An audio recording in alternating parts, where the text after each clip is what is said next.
HR thought they could cut my throat with a piece of paper, but they didn't know.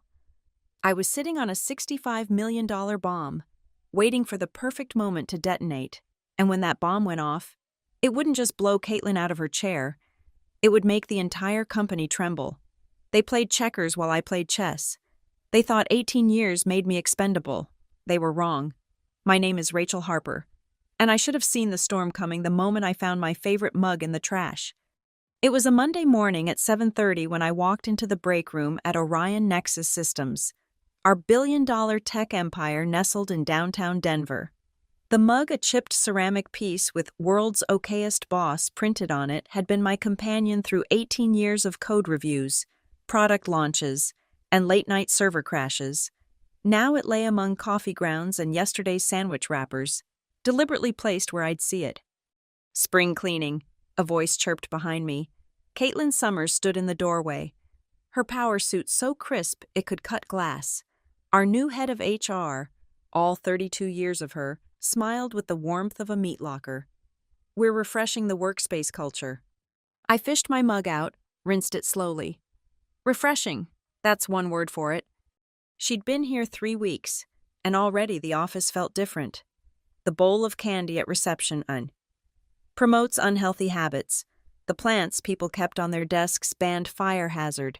The flexible work-from-home Fridays we'd fought for, under review for productivity optimization. But these weren't just policy changes. They were warning shots. "Actually, Rachel, perfect timing," Caitlin said, tapping her tablet with manicured nails. "I've been meaning to connect about your department's legacy processes." Legacy, in tech speak, that meant outdated, obsolete, ready for the scrap heap. "My department runs the entire operational infrastructure," I said, drying my mug with deliberate care. "We keep the lights on." "Of course, but I've noticed some interesting patterns in the org chart. You have the highest average tenure of any department, wonderful loyalty, but..." She tilted her head, studying me like a specimen. "Innovation requires fresh perspectives, don't you think?" I'd built my team carefully over the years. Good people who knew their systems inside out. People who answered calls at 3 a.m. when servers crashed. People who'd helped transform ONS from a garage startup to a NASDAQ darling. Now Caitlin saw them as numbers on a spreadsheet, ripe for cutting. Fresh perspectives are valuable. I agreed, placing my mug in the dishwasher, the new one she'd installed because the old one was inefficient. But so is knowing which cable not to unplug. Her laugh tinkled like breaking glass. "Such wisdom, we should definitely schedule time to discuss knowledge transfer strategies. Succession planning is so important for business continuity." Knowledge transfer, succession planning, corporate euphemisms for "teach us everything you know so we can replace you with someone cheaper." Over the next days, I watched her work. She moved through the office like a virus, infecting every department with her optimization fever. The senior architect in platform, suddenly his code reviews needed additional oversight. The infrastructure lead who'd been here since day one. Her AWS permissions mysteriously downgraded to read-only. The pattern was surgical in its precision. Target the expensive veterans. Create paper trails of minor infractions. Build a case for performance improvement that would inevitably fail. Then bring in hungry 20-somethings at half the salary. But Caitlin made one critical error. She thought I was just another aging engineer. Too comfortable to see the knife coming. She didn't know that I'd survived 3 mergers, 2 hostile takeovers, and a CEO who tried to sell our IP to Chinese competitors. She didn't know I'd been collecting receipts since before she graduated from business school. As I sat at my desk that afternoon, I pulled up a folder buried deep in my personal cloud storage. Insurance. I'd labeled it years ago, back when I still trusted handshake deals and verbal promises.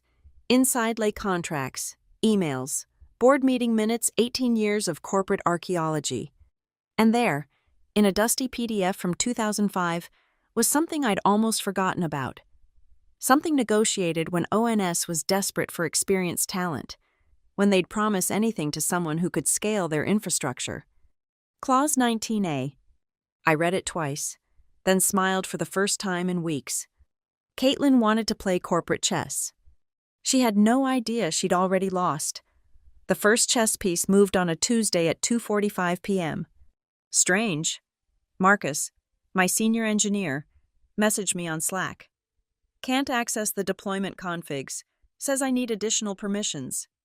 I checked my own access, still intact, but when I tried to grant Marcus the permissions he needed, the system rejected it. Pending HR approval, the error message read. Since when did HR control technical permissions? I'll handle it, I typed back, already knowing this wasn't a glitch. The weekly operations check-in with the C-suite, a meeting I'd run for 5 years, vanished from my calendar. In its place appeared an invite for a team sync led by Bradley Morrison, a junior product manager who'd been here 6 months and still couldn't tell the difference between a load balancer and a coffee maker. Hey, Rach, Bradley's email chirped. Caitlin suggested I take point on exec communication going forward. You know, fresh eyes and all. You're welcome to attend if you're free. If I'm free? For the meeting I created? I forwarded the email to my personal account, adding it to my growing collection. The next move came Thursday. Every purchase order, every vendor contract, every budget approval I submitted bounced back with a new requirement. Secondary approval needed from HR business partner. $20,000 server upgrades that I'd greenlit solo for years now needed Caitlin's blessing. Just streamlining the process, she explained when I confronted her in the hallway. Her smile never wavered, painted on like a doll's. Governance is so important, especially with Sarbanes-Oxley compliance. You understand. I understood perfectly. Create friction. Make my job impossible. Document every delay as my failure to adapt to new procedures. But Caitlin's real masterstroke came the following Monday. Team restructuring exercise, the all-hands invite announced, join Caitlin Summers for an innovative approach to organizational design. I watched from the back of the conference room as she unveiled her vision. Circles and arrows covered the whiteboard, a corporate fever dream of cross-functional synergies and matrix reporting structures. Buried in the psychobabble was the poison pill all technical decisions would now root through a new innovation council, staffed by surprise her hand-picked MBA graduates. Questions. She beamed at the room of confused engineers. Yeah, I said, standing slowly. Who's on call when production crashes at 3 a.m.? The Innovation Council. Nervous laughter rippled through the room. These people knew who kept the systems running. Great question. Rachel? That's exactly the kind of legacy thinking we need to evolve beyond. We're implementing automated incident response workflows that... Automated workflows don't debug kernel panics, I interrupted. They don't negotiate with AWS when we're burning through our committed spend. They don't... Let's take this offline, Caitlin's smile tightened. I'd love to hear your concerns in a more productive setting. Offline. Corporate speak for, shut up before you embarrass me further. After the meeting, I found my desk access card deactivated. System upgrade, security claimed, issuing me a temporary badge that wouldn't open the server room. My AWS root credentials suddenly flagged for rotation. My GitHub admin rights under review. Death by 1,000 cuts, each one meticulously documented in HR's files as a standard security measure. She's good. I admitted to my reflection in the bathroom mirror. Caitlin had orchestrated this beautifully, in her files. I probably looked like a dinosaur thrashing against evolution, resisting every reasonable change, failing to adapt to modern practices. But while she was building her case against me, I was building something else. Every email she sent, I archived. Every process improvement that crippled our operations, I documented. Every time she overrode engineering decisions for budgetary efficiency, I kept receipts. And I started making calls.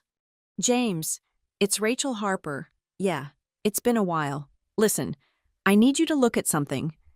James Latimer had been my lawyer through 2 startup exits and 1 very messy non-compete. He owed his beach house to the options packages I'd helped him understand. Clause 19A. His voice crackled through the phone. Christ, Rachel, Do they know about this? Doubt they've read past page 5 of anything written before 2010. You realize if they terminate you after the 15-year mark, which was 3 years ago, this triggers automatically no negotiation, no mediation, just boom. I'm counting on it. The number we're talking about here, 65 million, give or take, depending on tomorrow's closing price. His whistle was low, appreciative. And they're really going to fire you after everything. I thought about Caitlin's smile, sharp as a scalpel.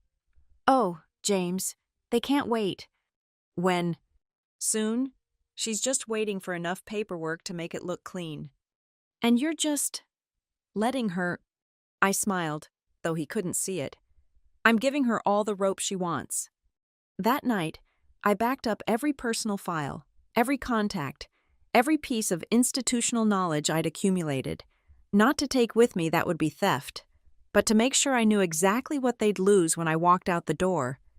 Caitlin thought she was pushing me off the board. She had no idea she was pushing me toward the biggest payday of my life. The email arrived Tuesday at 3:17 p.m., dressed in HR's signature passive-aggressive politeness. Hi, Rachel. Hope you're having a wonderful day. Would love to catch up for a quick touchpoint tomorrow. I have an opening at 10 a.m. Looking forward to our chat. Caitlin. Touchpoint. Even their euphemisms had euphemisms. I stared at the emoji, that digital smile masking the blade beneath. No subject line, no agenda, just 15 minutes on the calendar, strategically scheduled when most of the office would be in the all-hands product review. Sure, I replied. No emoji, no exclamation points. Let her interpret that however she wanted.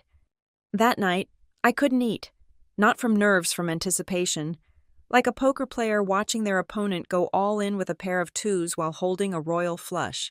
I organized my desk, backed up my personal items to a thumb drive, and left a sticky note on my monitor.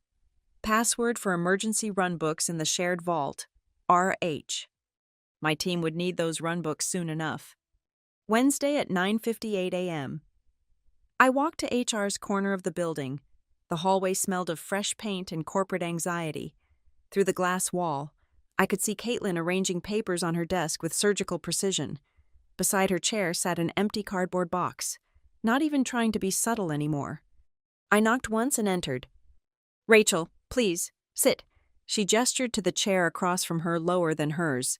Naturally, basic power play. Can I get you anything, water, coffee? I'm good. She shuffled her papers, savoring the moment. God, she was actually enjoying this. Behind her on the bookshelf, titles like Radical Candor and Good to Great stood like props in a theater of corporate cruelty. So, she began, folding her hands, I wanted to have an honest conversation about your future here at ONS.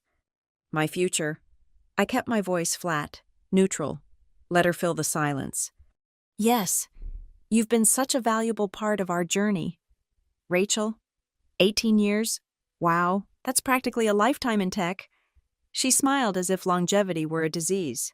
But as we evolve our operational strategy, we need to ensure alignment with our go-forward vision. Go-forward vision. I mentally added it to my collection of corporate doublespeak. And I'm not aligned. Well, she slid a document across the desk. We've noticed some concerning patterns: resistance to new processes, difficulty collaborating with innovation partners, a certain inflexibility regarding organizational changes. I glanced at the paper, a performance improvement plan, backdated 2 weeks, signatures from Bradley and 2 other MBA plants I'd never worked with, 60 days to show measurable improvement in categories so vague they could mean anything. This is dated wrong, I said mildly. I've never seen this before. Oh, we sent it to your ONS email. Perhaps it went to spam. Her eyes sparkled with false concern. It can be so unreliable sometimes. My department. The irony was almost artistic. Caitlin, I leaned back, meeting her gaze. We both know what this is. Why don't we skip the theater? Her smile flickered, just for a second. I'm not sure what you mean. The PIP is a formality. You've already made the decision. The box is right there. I nodded to her side. So let's be efficient. That's what you value. Right efficiency. She straightened, mask slipping. For the first time, I saw the real Caitlin cold, calculating, annoyed that I wasn't playing my assigned role of the devastated veteran. Fine. She pulled out another folder, thicker this time. Your position is being eliminated as part of our restructuring. Your last day is today. Security will escort you out after you sign these. The severance package was insulting. 3 months' pay, COBRA coverage for 6 months, and of course, a non-disclosure agreement that would gag me tighter than a corporate hostage. I read every line, taking my time. Let her think I was struggling to process, maybe hoping to negotiate. Her phone buzzed. The product review was ending. People would be returning soon. I need to make a call, I said. Rachel, I really think I'm calling my lawyer. The word lawyer hit her like cold water. That's not necessary. This is standard. James, yeah, it's happening. I kept my eyes on Caitlin as I spoke. Exactly what we discussed. Can you send that email we prepared? Great. They should have it in about 5 minutes. I hung up and placed the unsigned papers back on her desk. I'm not signing anything today. Rachel, if you don't sign, you forfeit the severance. I understand. I stood, smoothing my shirt. 18 years.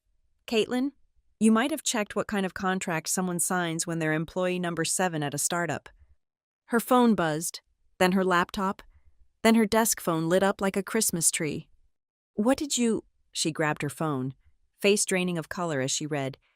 This can't be. Clause 19A, I said quietly. Automatic acceleration of all unvested equity upon involuntary termination after 15 years of continuous service. At current market price, that's approximately $65 million. Pre-tax, of course. Her mouth opened and closed like a fish gasping for air. Your move, I said, and walked out of her office. Behind me, I could hear her frantically dialing. Get me legal. Now, now. The security guard was waiting outside, looking uncomfortable. Poor Marcus from the front desk, probably told he'd be escorting out a difficult termination. Hey, Marcus, I smiled. Beautiful day for a walk, isn't it? As we passed the break room, I saw my team gathered around the coffee machine, faces grim. Word traveled fast in tech. I gave them a small wave, mouthed, "It's okay." They had no idea how okay it was about to be. My phone buzzed. James. Texting, email sent. Lucas Heller called me within 90 seconds. They're panicking. I tucked my phone away and accepted the cardboard box Marcus apologetically offered. 18 years. Reduced to a banker's box of personal items. But in that box was something Caitlin hadn't counted on, a printout of my original employment contract, with Clause 19A highlighted in yellow. The autumn air hit my face as we exited the building, crisp, clean, full of possibility. Sorry about this, Rachel, Marcus muttered. You were always nice to us. Don't be sorry, I said, handing him my keycard. And Marcus might want to update your resume. Things are about to get interesting around here. I walked to my car without looking back. Somewhere in that glass tower, Caitlin was discovering that she'd just triggered the most expensive termination in company history. Chess, not checkers. And I'd just said, checkmate. The drive home took 12 minutes. By the time I pulled into my garage, my phone had exploded with 17 missed calls, 43 text messages, and enough Slack notifications to crash a lesser device. I ignored them all and poured myself a glass of wine. The good stuff. A 2015 Bordeaux I'd been saving for a special occasion. If triggering a $65 million clause didn't qualify, nothing would. My laptop sat on the kitchen counter, still logged into my personal cloud storage. I navigated to the folder I'd labeled Insurance all those years ago, past the NDAs and performance reviews, past the acquisition documents and board minutes, until I found it. Employment Agreement, Rachel Harper, March 15, 2005. 23 pages of dense legalese that nobody at ONS had bothered to read in years. Why would they? I was furniture by now, part of the infrastructure. You don't check the foundation when you're redecorating the penthouse. But there it was, buried on page 19, section A. In the event of involuntary termination without cause following 15 years of continuous service, all unvested equity grants shall immediately accelerate and become fully vested at current fair market value. This clause supersedes any subsequent equity agreements or company policies.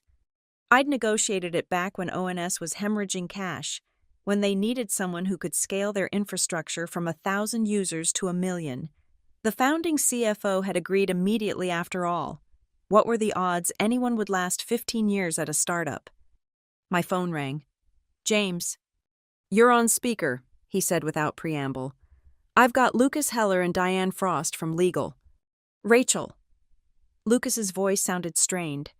Our CFO was probably doing math in his head, calculating how a $65 million hit would look on the quarterly earnings call.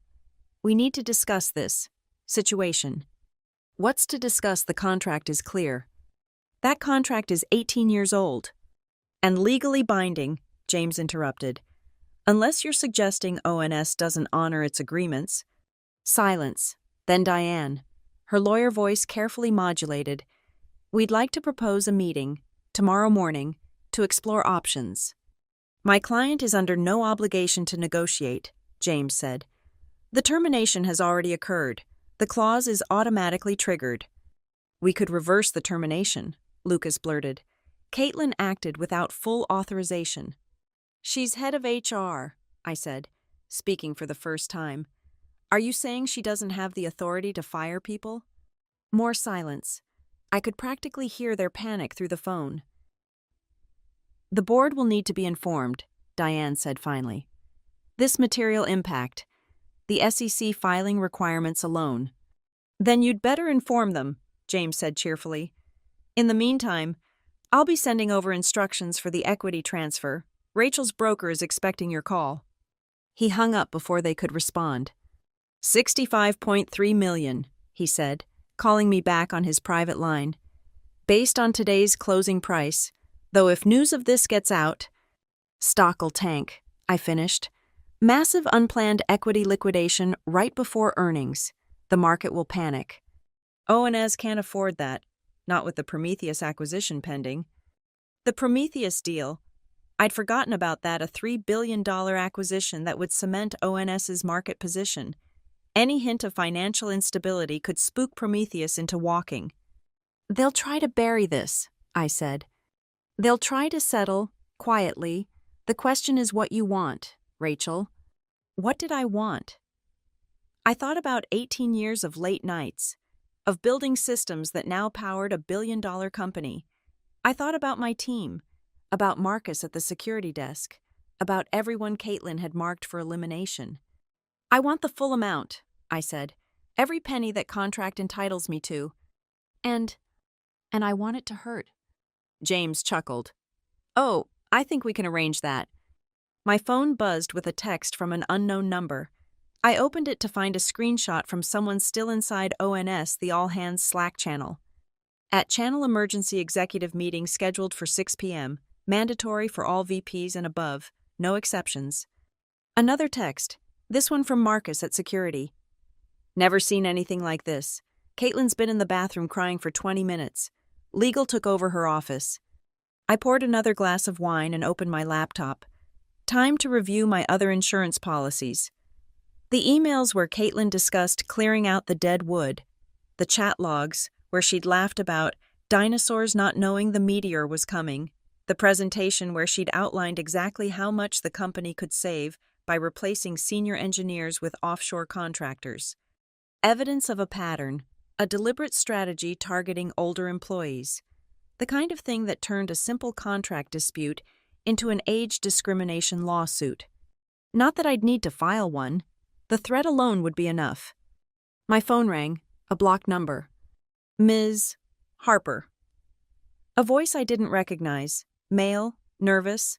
"This is Bradley Morrison, from Product. I've been asked to communicate him."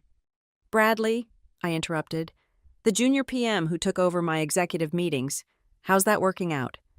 A gulp. There's been a misunderstanding. We'd like you to come back to discuss transitional planning, ensure continuity of operations. Are you calling to offer me my job back? Well, not exactly. I hung up. They were scared. Good. They should be. Because while Caitlin had been playing her little power games, she'd forgotten who actually knew where the bodies were buried in ONS's infrastructure. Who knew which legacy systems still processed 40% of transactions?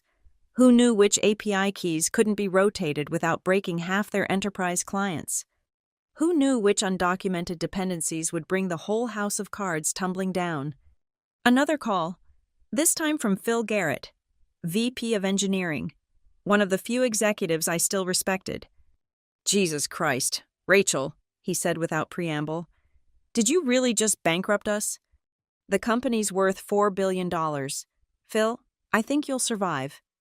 The board's going apocalyptic. There's talk of suing Caitlin personally. Lucas might have a stroke.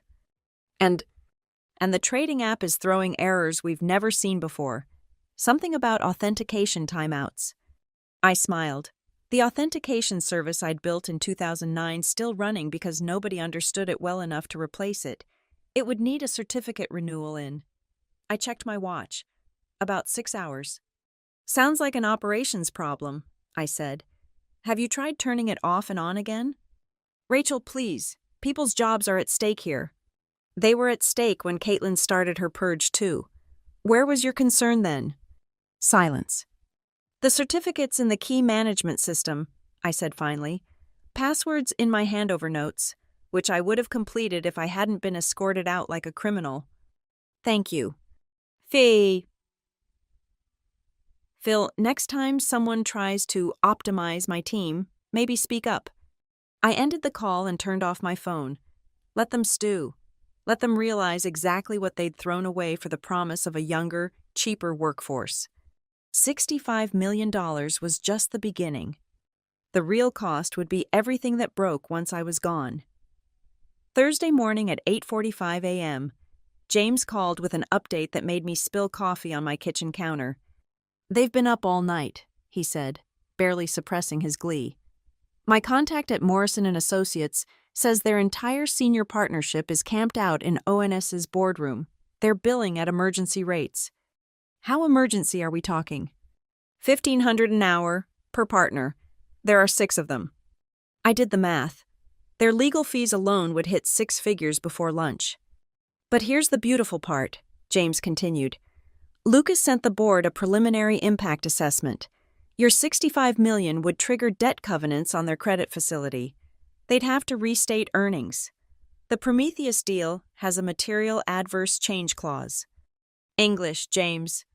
If they pay you out, they might lose a $3 billion acquisition. I sat down slowly.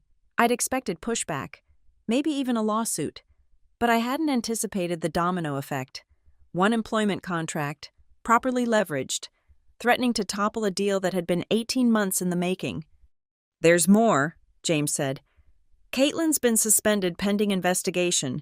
Turns out she never ran your termination past legal, or the comp committee, or anyone with actual authority. She's head of HR. As of 6 a.m. this morning, they're claiming she exceeded her mandate. Scapegoat. Classic corporate move sacrificed the executioner to appease the mob. But it wouldn't change the fundamentals. The termination letter had Caitlin's signature on ONS letterhead. The company was liable regardless of their internal drama. My phone buzzed with a forwarded email from Marcus at security. The all-staff communication about my departure had been recalled, deleted from the servers, as if they could uncommit their mistake with a Control-Z. They want to meet, James said. 2 p.m. today, full C-suite, plus board representation. Let me guess they want to offer me a consulting contract. Keep me around just long enough to void the clause. That's one option. The other is they're going to try to challenge the contract itself, claim it's unconscionable, outdated, procured under duress. I have 18 years of glowing performance reviews, which is why they'll lose, but they have to try something. The alternative is writing you a check that could crater the stock price. I thought about it. The smart play would be to meet them, hear their offer, maybe negotiate a structured payout that would minimize the damage. Be reasonable. Be professional. But then I remembered finding my mug in the trash. Remembered Caitlin's smile as she handed me that box. Remembered every brilliant engineer she'd marked for elimination because their salary was too high. Set the meeting, I said. Their offices, not yours. I want them on home turf when I say no. Rachel. I want the full amount. James, every penny, plus interest from date of termination. Interest. The contract doesn't mention. California Labor Code. Wages due immediately upon involuntary termination. Penalties accrue daily. He whistled. You've been doing homework. 18 years of homework. Set the meeting. By noon, the internal ONS network was hemorrhaging leaks. My former colleagues, smelling blood in the water, were forwarding me everything. Panic emails from VPs, emergency board minutes, frantic messages from the Prometheus deal team. The best one came from Phil Garrett. Trading platform down for 2 hours. That authentication service you warned about. We're bleeding $300K per minute. 300,000 per minute. I remembered begging for budget to modernize that system, only to be told it wasn't a priority. Funny how priorities shifted when the meters were running. At 1:30 p.m., I dressed carefully. Not the power suit they'd expect that was Caitlin's costume. Instead, I wore what I'd worn for 18 years: jeans, a blazer, and the company hoodie from our Series A celebration. The one that said, ON's Building the Future, in faded letters. Let them see what they were throwing away. James met me in the ONS lobby at 1:55 p.m. He was practically vibrating with anticipation. They've made 3 settlement offers in the past hour, he whispered as we waited for the elevator. Each one worse than the last. They're panicking. Good. The elevator rode up 30 floors to the executive level. Through the glass walls, I could see them gathered in the boardroom, Lucas pacing, Diane shuffling papers, 3 board members I recognized from quarterly presentations, and at the far end, CEO Ethan Rhodes, looking like he'd aged 5 years overnight. They all turned when we entered. The tension was thick enough to cut. Rachel, Ethan stood, attempting a smile. Thank you for coming. Please, sit. I took my time, noting the empty chair where Caitlin should have been. Her nameplate was already gone from the table. Before we begin, Diane jumped in. We want to emphasize that yesterday's events were the result of a breakdown in process. The termination was not properly authorized. I have the termination letter, I said, pulling it from my bag. ONS letterhead, signed by your head of HR. Seems pretty authorized to me. Former head of HR, Lucas corrected quickly, who acted outside her scope. Is ONS in the habit of hiring executives who don't understand their own authority? James asked mildly. That seems like a significant governance failure. Ethan raised a hand, silencing his team. Let's cut to the chase. We made a mistake, a costly one. The question is how we move forward. Pay my client what she's owed, James said. $65.3 million, plus. That's not going to happen, board member number 1 interrupted. Theodore Walsh, if I remembered correctly, investment banker, brought in during the Series C. That number is fantasy based on an archaic contract. A legally binding contract, James shot back. We're prepared to offer $10 million, Ethan said. Structured over 5 years, with a full NDA and non-compete. No. The word hung in the air. Simple, final. Rachel? Ethan leaned forward. Be reasonable. $65 million would be exactly what you agreed to pay, I said.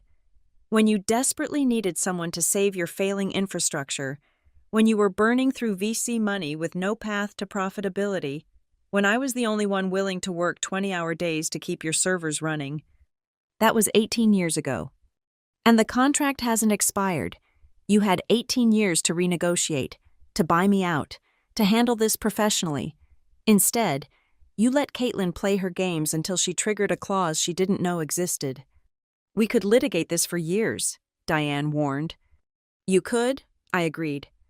While your stock price craters and the Prometheus deal dies, while your authentication systems fail and your institutional knowledge walks out the door, while every senior engineer updates their LinkedIn profiles. Silence. They knew I was right. The cost of fighting would exceed the cost of paying. "I'll make this simple," I said, standing. "Full acceleration of all equity, immediate cash payout at today's closing price, plus accrued interest per California labor law, plus a neutral reference confirming my exemplary 18-year tenure. Anything else?" Ethan's voice was bitter. I thought about demanding Caitlin's head on a platter, but they'd already served that up. Instead, I locked eyes with each board member. "Yeah, next time you let someone target your senior talent, remember this moment. Remember what institutional knowledge really costs." I walked out without waiting for a response. James could handle the paperwork. I'd said what I came to say. In the elevator down, my phone lit up with messages from my team.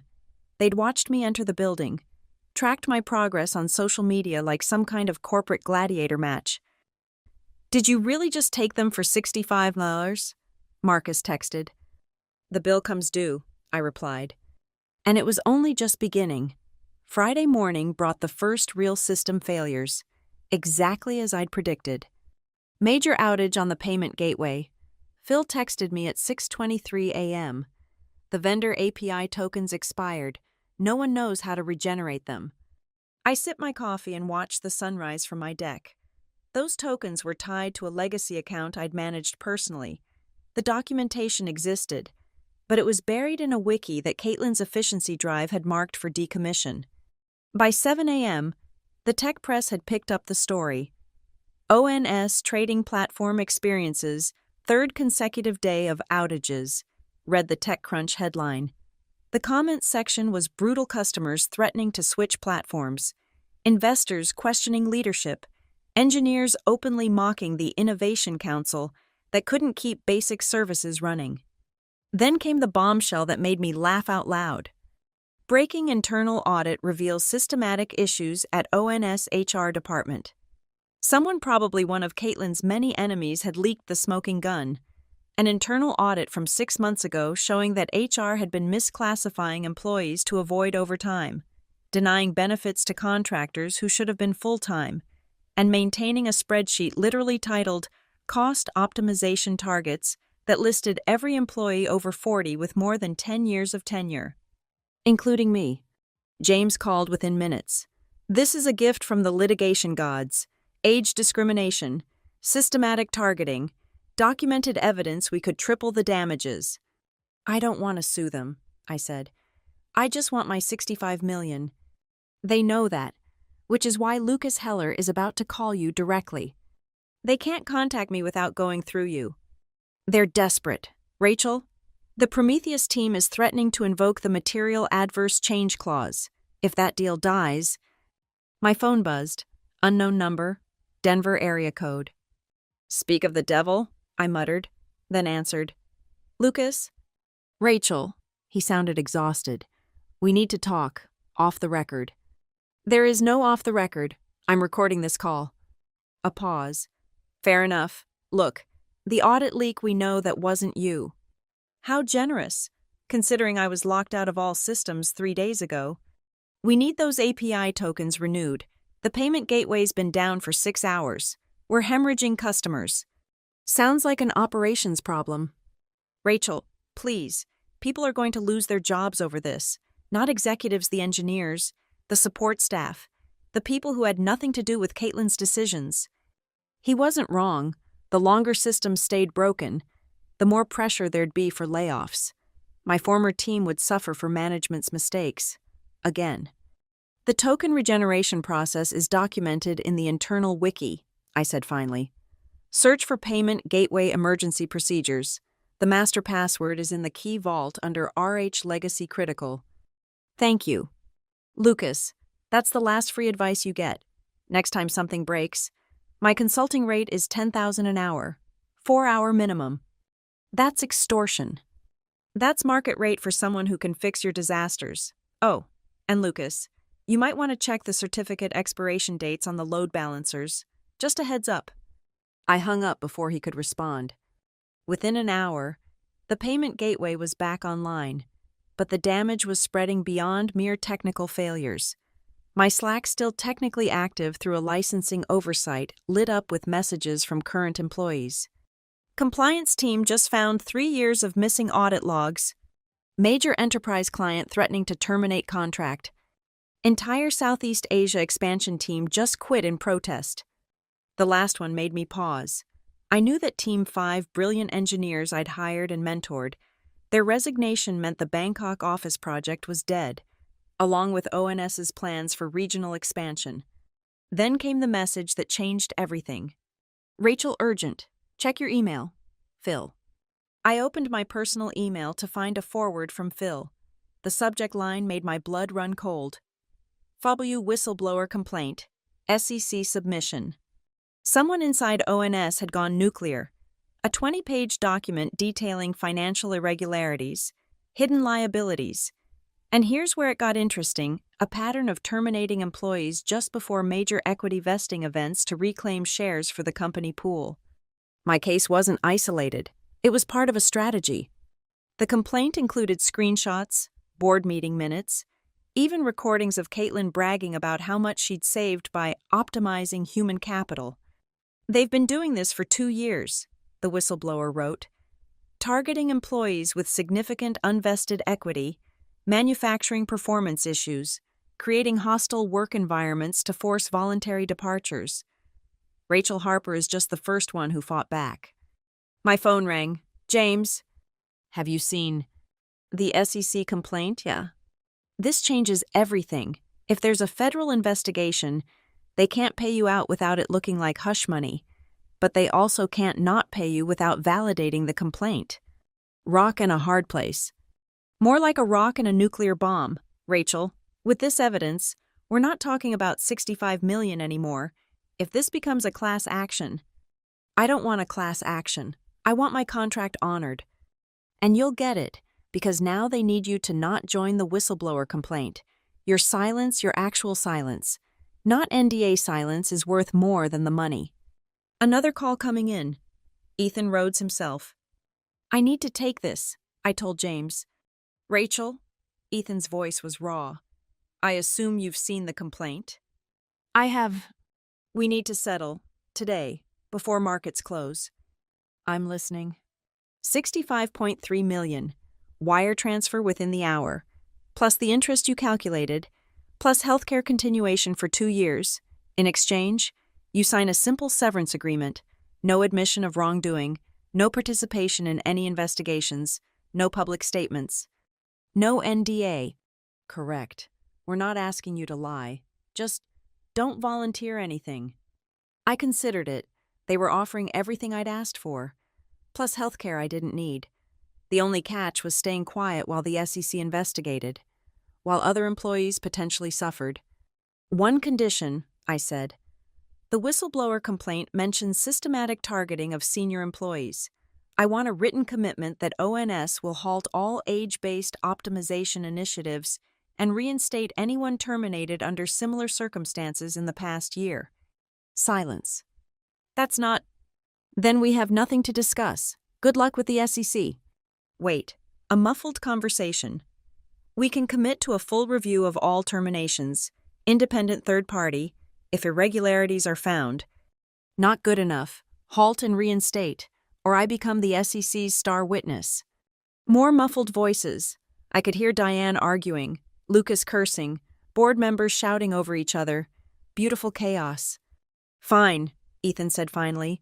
Halt all current initiatives. Review all terminations from the past 12 months. Reinstatement offers for anyone affected. In writing, part of the settlement. Agreed. Then we have a deal. The relief in his voice was palpable. Thank you. James will have the documents within 30 minutes. Ethan, one more thing. What? Next time you hire a head of HR, maybe check their references. Caitlin pulled this same stunt at her last 2 companies. It's all on Glassdoor. I hung up on his stunned silence. Within an hour, $65 million hit my account. Within 2 hours, ONS announced a comprehensive review of human resources practices and the formation of an employee advocacy board. Within 3 hours, I got a text from Marcus at security. They're bringing people back, flying them in from wherever they went. You did it. I hadn't done it for them, but knowing that Caitlin's victims would get justice made the wine taste that much sweeter. The system failures would continue for weeks. The SEC investigation would drag on for months. The Prometheus deal would die, costing ONS billions in lost opportunities. All because they thought experience was a liability instead of an asset. All because they forgot that some contracts are written in blood. The call from Caitlin came Saturday night at 11:47 p.m. I almost didn't answer. The number was blocked. But something, call it intuition or schadenfreude, made me pick up. Rachel. Her voice was small. Nothing like the corporate warrior who'd handed me a cardboard box 4 days ago. Please don't hang up. Caitlin. I settled into my couch, genuinely curious. Calling to optimize my weekend. A shaky laugh. I deserve that. You deserve a lot more than that. Silence stretched between us. I could hear bar sounds in the background, glasses clinking, muffled conversations. She was drunk, or close to it. They threw me under the bus, she said finally. Made me sign papers saying I acted alone, that I exceeded my authority. My lawyer says I could be personally liable for damages. You systematically targeted employees over 40. You created a hostile work environment. I was doing my job.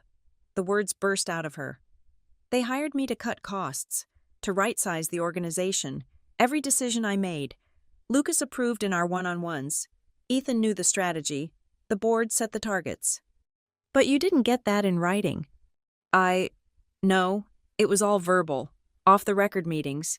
They called it strategic alignment sessions. Of course, plausible deniability.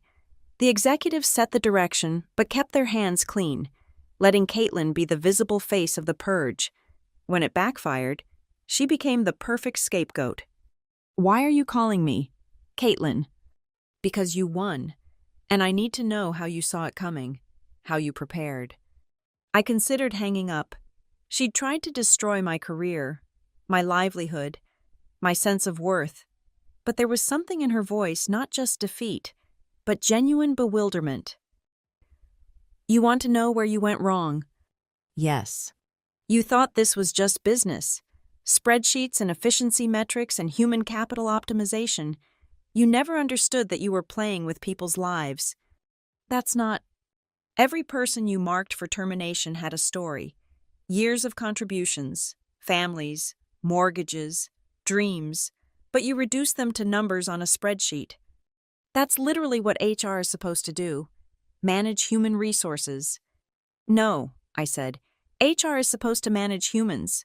There's a difference. She was quiet for a moment. The whistleblower complaint. Was that you? No, but I know who it was. Who? Someone from your own team. Someone who watched you destroy careers and couldn't stomach it anymore.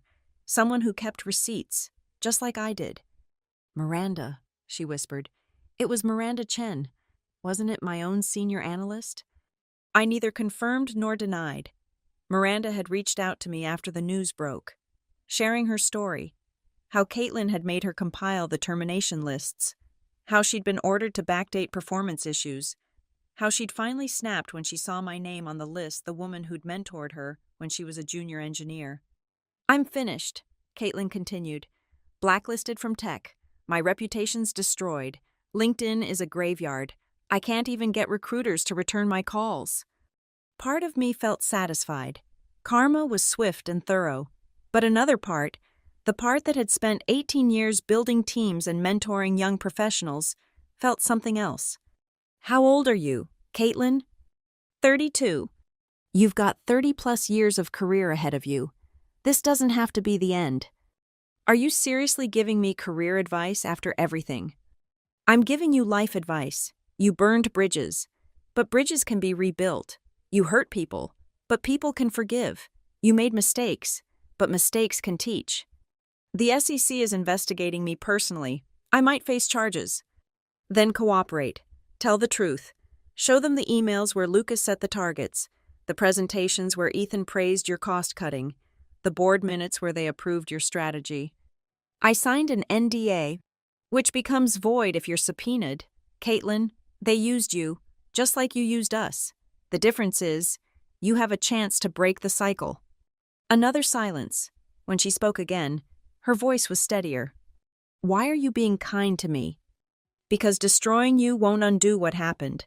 Because you're young enough to learn from this. Because maybe, just maybe, the next time you're in a position of power, you'll remember that humans aren't resources to be optimized. I cost you your job. No, I corrected. You gave me $65 million and freed me from a company that didn't value experience. I should thank you. A bitter laugh. Right, your golden parachute. It wasn't about the money. It was about respect, about honoring agreements, about recognizing that the people who built the foundation deserve better than being discarded for a quarterly earnings bump. The new head of HR called me yesterday, she said suddenly, asked about password management, access protocols, knowledge transfer documentation, all the things you handled. And I told him I systematically stripped access from senior employees without documenting their responsibilities, that I have no idea how half the critical systems work, that I deleted the knowledge base because it was outdated. That must have been a fun conversation. He said, and I quote, "What kind of idiot terminates institutional knowledge without a backup plan?" I couldn't help but smile. Welcome to the consequences of efficiency without wisdom. Rachel, I'm sorry. I know it doesn't mean anything now, but I'm sorry. I bought into the philosophy that newer was always better, that experience was overhead, that loyalty was weakness.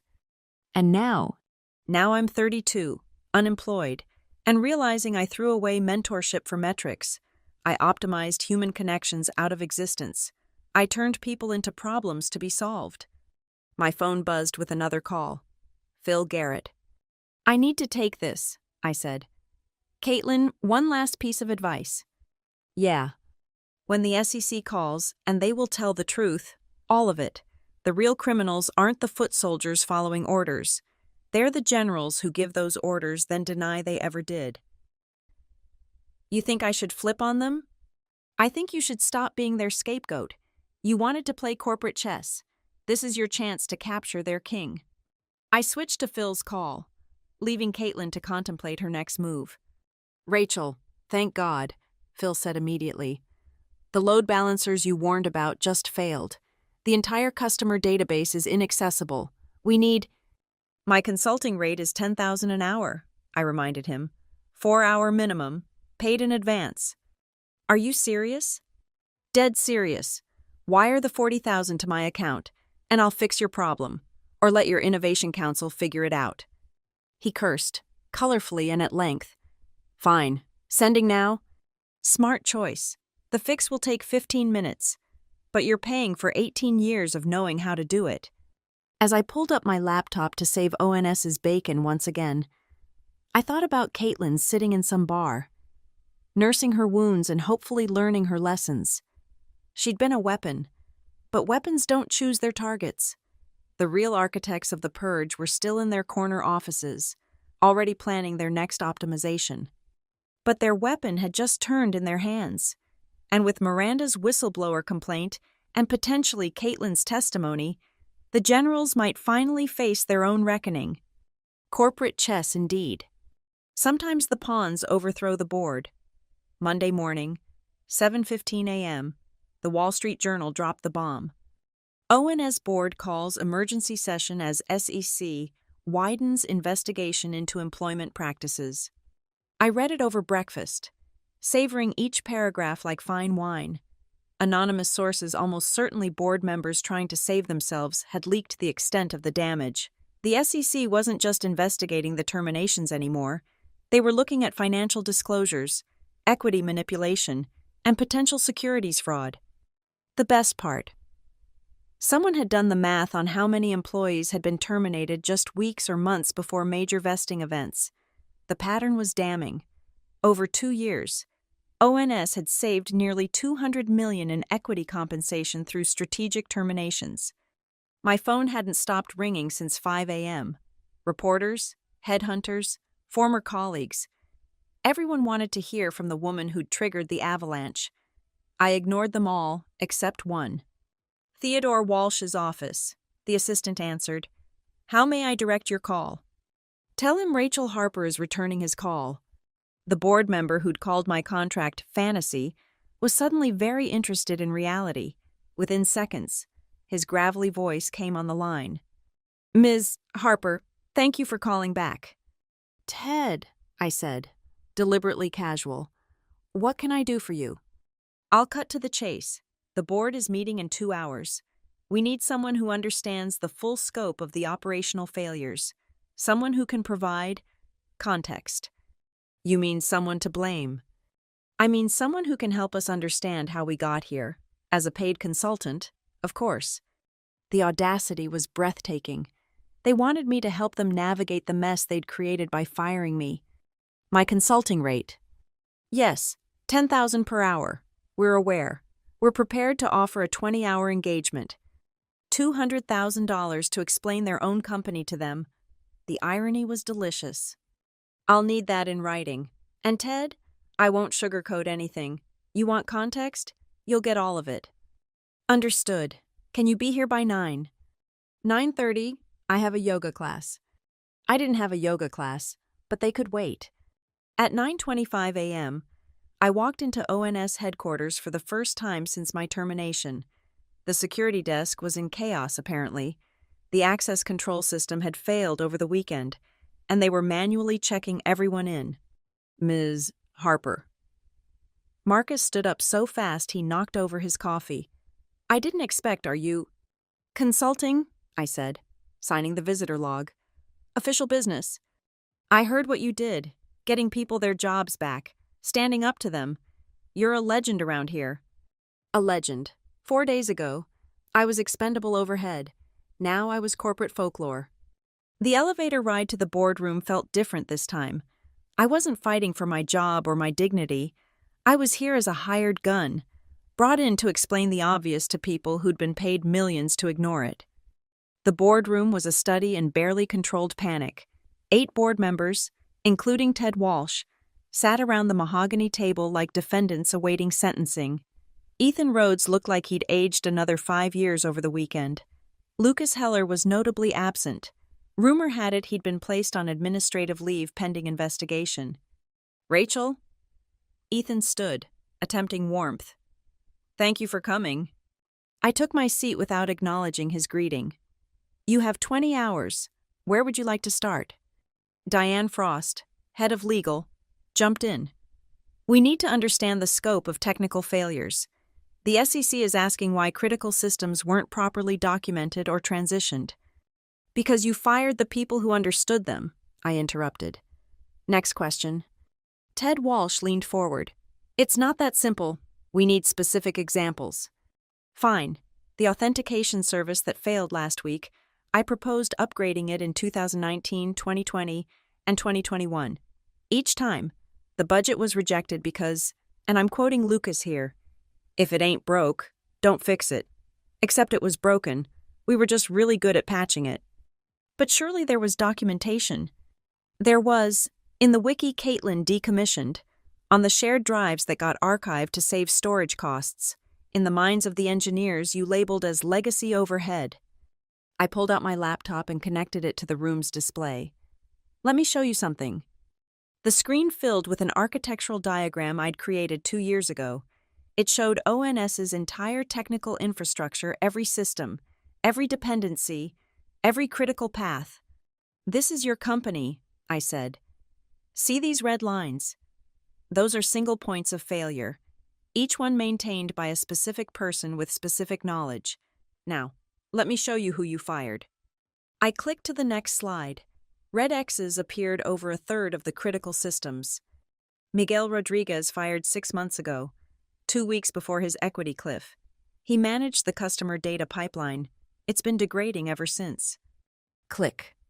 Sarah Kim, performance managed out 3 months ago. She was the only one who understood the legacy billing integration. You've been bleeding revenue from failed transactions ever since. Click. David Thompson terminated for culture fit issues. He maintained the security certificate infrastructure. How many breaches have you had since he left? The board members shifted uncomfortably. They knew the answer: 3 breaches, each costlier than the last. But new hires someone started. Take 6 months to get up to speed, another 6 months to gain the trust needed for critical access. By then, half will have left for companies that don't treat experience like a disease. "What do you recommend?" Ethan asked quietly. "You want my honest recommendation?" "Yes." "Fire yourselves." The room erupted, board members shouting, Diane threatening legal action, Ted pounding the table. I sat back and let them rage. At $10,000 an hour, they could take their time. "You're being paid to help us, not insult us," Ted finally spat. "I'm being paid to tell you the truth. You created a culture where cutting costs mattered more than maintaining capabilities. You incentivized managers like Caitlin to destroy institutional knowledge for quarterly gains. You got exactly what you optimized for a cheaper, younger workforce that can't keep the lights on. There must be solutions. There are: hire back everyone you terminated at double their previous salary, invest $50 million in infrastructure modernization, create a retention program that actually retains, but you won't do any of that because it would require admitting you were wrong." Ethan's phone buzzed. He glanced at it and paled. "What?" Ted demanded. "The SEC. They're expanding the investigation. They want all board communications regarding employment strategies dating back 2 years. The room fell silent. They all knew what those communications would reveal: a coordinated effort to manipulate equity compensation through strategic terminations. "I believe," Diane said carefully, "we need to discuss attorney-client privilege." "I'm not your attorney," I reminded her. "I'm a consultant, and my engagement doesn't include covering up potential securities fraud." "You signed a settlement agreement, which prevents me from making public statements. It doesn't prevent me from answering a federal subpoena honestly." More phones buzzing. The SEC wasn't waiting. They smelled blood and were moving fast. "We need to adjourn," Ethan said. "Rachel, thank you for your insights." "You've used 4 hours," I said, packing up my laptop. 16 remaining. Let me know when you want to hear more truths you'll ignore." As I left the boardroom, I passed a group of young employees huddled in the break room, trying to figure out why the deployment system was rejecting their code. 6 months ago, they could have asked me. Now they were on their own. My phone buzzed.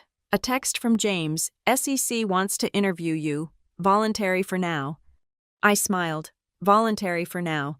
But we all knew where this was heading. The investigation would expand, the board would panic, and eventually, the truth would come out. Not just about my termination, but about the systematic destruction of ONS's most valuable asset, the people who knew how things actually worked. $65 million was nice. But watching them realize what they'd thrown away, priceless. Tuesday afternoon, the news broke like thunder across Silicon Valley. ONS. Stock plummets. 47% as SEC announces formal investigation into executive misconduct.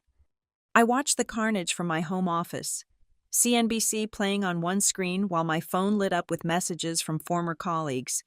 The stock price ticker looked like a ski slope steep, downward, and showing no signs of stopping. Then came the announcement that made me pour a second glass of champagne at 2 p.m. Breaking On's CEO Ethan Rhodes steps down, effective immediately. But the real bombshell dropped 15 minutes later. SEC sources. Former HR Director Caitlin Summers, providing evidence in exchange for immunity. My phone rang. Unknown number. Washington, D.C. area code. Ms. Harper.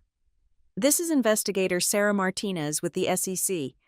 We'd like to schedule that voluntary interview we discussed with your attorney." "When?" "How's Thursday at 10 a.m.? "I'll be there." After hanging up, I opened my laptop to find an encrypted message from Miranda Vasquez, the whistleblower who'd started this avalanche. We'd been corresponding through secure channels since the story broke. Rachel Caitlin flipped completely, gave them everything: emails, recordings, even WhatsApp messages where Lucas explicitly told her to clean house before the IPO update. They're all going down. Recordings? Of course Caitlin had recorded conversations. She'd been smarter than I gave her credit for building her own insurance policy while executing their dirty work. My consulting contract with ONS technically had 16 hours remaining, but I doubted they'd be calling. Half the board had lawyered up, and the other half were too busy pointing fingers to worry about fixing systems. Wednesday brought more revelations. The Wall Street Journal had somehow obtained internal ONS documents showing the full scope of the equity manipulation scheme. The numbers were staggering: over 300 employees targeted, $200 million in equity clawed back, all funneled into executive compensation packages and board bonuses. The quotes from anonymous employees were scathing. They called us dead wood while awarding themselves millions in retention bonuses. My manager was told to find reasons to fire me. When he couldn't, they fired him too. Rachel Harper saved this company a dozen times. They threw her away for a percentage point of margin. But the universe saved its best joke for Wednesday evening. Phil Garrett called, panic evident in his voice. "Rachel, I know things are complicated right now, but we have a situation. Let me guess something critical is broken and no one knows how to fix it. The entire West Coast data center is offline. It's the power management system you designed, the one you said needed documentation, which was in the wiki that got decommissioned. Can you help? Please, we're losing millions per hour." I glanced at the clock. 6:43 p.m. "My rate is now $25,000 per hour, I said calmly. "Hazard pay, given the circumstances, 4-hour minimum, wire it now, and I'll fix your problem." $25,000, that's a bargain compared to your burn rate? Decide fast. Phil, every minute costs you another million in lost revenue. He cursed, creatively. "Sending now. $100,000 to fix a problem that wouldn't exist if they'd kept their institutional knowledge." The irony was becoming almost satirical. The fix took 12 minutes. I spent the remaining 3 hours and 48 minutes documenting everything I did, creating a manual they should have had years ago. At these rates, they were going to get their money's worth. Thursday morning, I dressed carefully for my SEC interview. Professional but not corporate. I was done with that costume.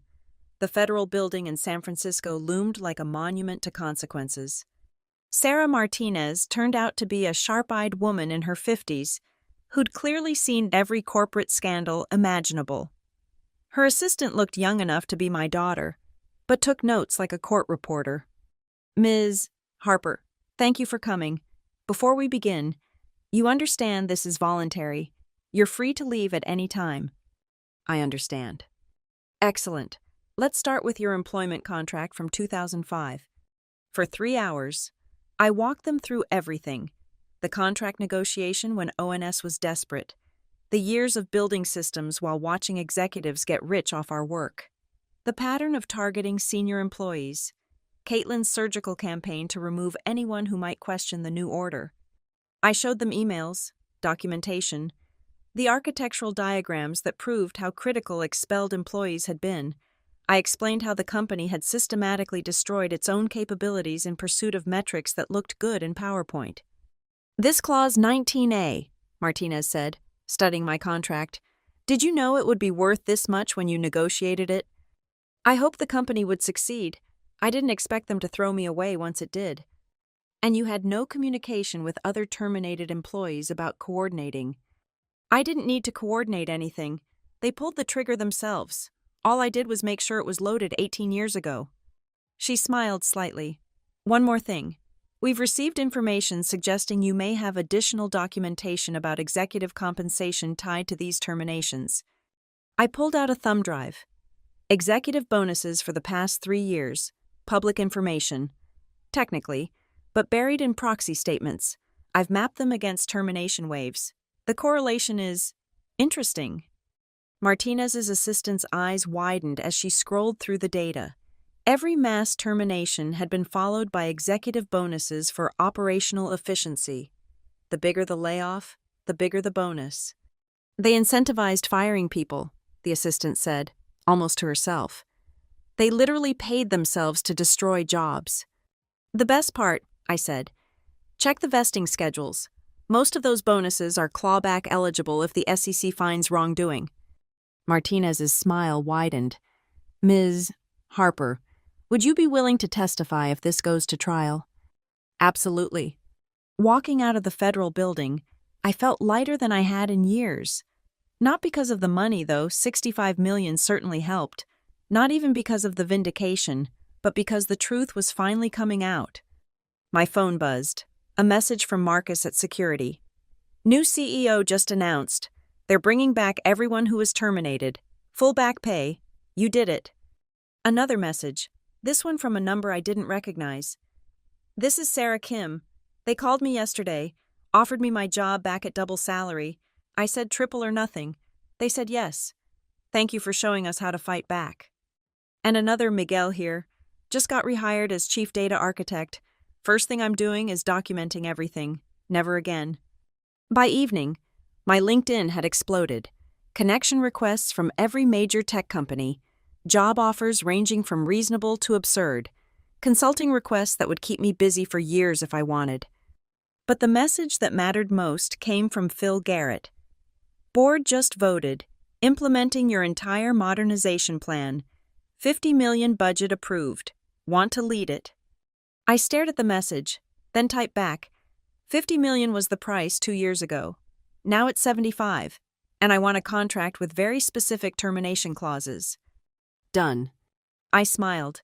They were finally learning that expertise had value, that knowledge was worth protecting, that the people who built the foundation deserved to share in the penthouse views. Friday's headlines would scream about fraud charges against 3 board members and 2 executives. The financial press would dissect the spectacular fall of a unicorn that forgot its magic came from its people. But in break rooms and Slack channels across Silicon Valley, they'd whisper about something else, about the woman who'd planted a defensive clause 18 years ago and waited for the perfect moment to trigger it, about the employees who'd kept receipts and fought back, about the whistleblowers who chose truth over comfort. They called me the Clause now, like I was some kind of corporate superhero. But I wasn't special.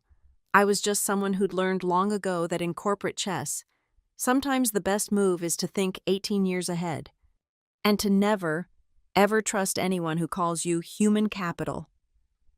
6 months later, I stood in front of the same ONS building, but everything had changed. The logo was still there, but scaffolding covered half the structure renovation work to house the 800 employees they'd hired back at premium salaries. The parking lot that used to be half empty now overflowed with cars. Even at 6:30 p.m., lights blazed from every floor as teams worked to rebuild what had been carelessly destroyed. I wasn't there for nostalgia. The new CEO, a no-nonsense veteran named Patricia Williams, who'd built 3 companies from scratch, had asked me to address the all-hands meeting, not as a consultant charging $25,000 per hour, but as a guest speaker, pro bono. Why would you do anything for free for them? James had asked when I told him. Because it's not for them. It's for the people who survived, who fought back, who deserve to hear that their experience matters. The auditorium was packed. I recognized faces from my old team, from security, from departments I'd never directly worked with, but they all knew my story. Our story, really. Patricia introduced me simply. The woman who reminded us that contracts matter, experience has value, and corporate amnesia can cost $65 million. Standing at the podium, I looked out at the crowd. Young faces mixed with older ones, the company had finally learned that diversity meant more than just age demographics. They call me the Clause, I began. Like I'm some sort of corporate vigilante who brought down a corrupt system with a single contract provision. But that's not the real story. I clicked to my first slide a photo of the ONS team. From 2005, all 12 of us crammed into a garage, grinning like idiots. The real story is that every single person who builds something meaningful leaves fingerprints on it, code, processes, relationships, knowledge. These aren't line items on a spreadsheet. They're the foundation everything else stands on. Click, a slide showing the stock price. After cratering to $12, it had climbed back to $43. Owens learned a $65 million lesson, but the real cost was much higher. Lost customers, failed systems, destroyed trust, all because someone decided that experience was expensive rather than invaluable. I told them about the brilliant engineers who'd been discarded like outdated hardware, about the managers forced to fire good people to hit arbitrary metrics, about Caitlin Summers, now serving as a key witness in the ongoing trials, who'd been as much a victim of the system as its enforcer. "Where is she now?" someone called out. "Working for a nonprofit that helps older workers fight age discrimination. Turns out, sometimes the best teachers are the ones who learned the hardest lessons." That got a murmur of surprise. Caitlin's redemption arc wasn't public knowledge yet. "But here's what I want you to remember," I continued. "Every single one of you has power. Not golden parachute power, most of us won't negotiate magical clauses worth millions. But you have the power to document your work, to keep receipts, to speak up when you see injustice, to refuse to be complicit in systems that devalue human dignity." I looked directly at the C-suite section, where Patricia Williams sat taking notes. "And for those in leadership, remember that every termination is a confession of failure. Either you failed to hire the right person, failed to train them properly, failed to create an environment where they could succeed, or failed to value what they brought. Either way, it's your failure, not theirs." The room was silent. Then someone started clapping, then another. Soon the entire auditorium was on its feet. As I left the stage, Patricia caught my arm. "That modernization project, the offer stands. Your terms, your timeline, your team." "I'll think about it," I said, and I would. But not because I needed the work. My consulting practice was booming, helping companies avoid ONS's mistakes. I'd think about it because maybe, just maybe, we could build something better from the ashes. Outside, the Bay Area evening was crisp and clear. My Tesla waited in the visitor spot, a small indulgence from my newfound wealth. But as I sat in the driver's seat, I didn't start the engine immediately. I thought about the message I'd received that morning from a software engineer in Ohio. She'd been marked for termination after 15 years of service, but she'd heard my story, checked her contract, and found her own protective clause. Her company backed down immediately. "You saved my career," she'd written. "You showed me that experience isn't a liability, it's a weapon." The revolution was spreading across Silicon Valley and beyond. Older workers were standing up, speaking out, fighting back. Employment lawyers were adding protective clauses to contracts. Companies were thinking twice before targeting their senior talent. Lucas Heller was facing 5 years in federal prison. 2 board members had already pled guilty to securities fraud. The SEC had used ONS as a blueprint for investigating age discrimination across the tech industry. And somewhere in Denver, Caitlin Summers was using her hard-won wisdom to help others avoid her mistakes. She'd sent me a holiday card with a simple message: "Thank you for seeing the human in the resource." I started the car and drove toward the sunset. $65 million richer, but worth so much more. Not because of the money, but because I'd proven something important. In the game of corporate chess, the pawns can become queens. You just have to survive long enough to reach the other side of the board. And sometimes, if you're very smart and very patient, you can plant a seed 18 years ago that blooms into justice exactly when you need it most. They still call me the Claus in Silicon Valley. But I prefer to think of myself as a reminder. Contracts are written in ink, but karma is written in stone. Checkmate. Thank you so much for listening to this story. I'd love to know where you're tuning in from. Drop a comment below and let's connect. Share our thoughts about corporate justice and standing up for what's right. If this story resonated with you, please subscribe to the channel and hit that like button. And if you really want to help this story reach more people who need to hear it, hit the hype button. Your support means everything. Until next time, remember your experience has value. Your knowledge matters. And sometimes the best revenge is simply enforcing the contract they forgot they signed.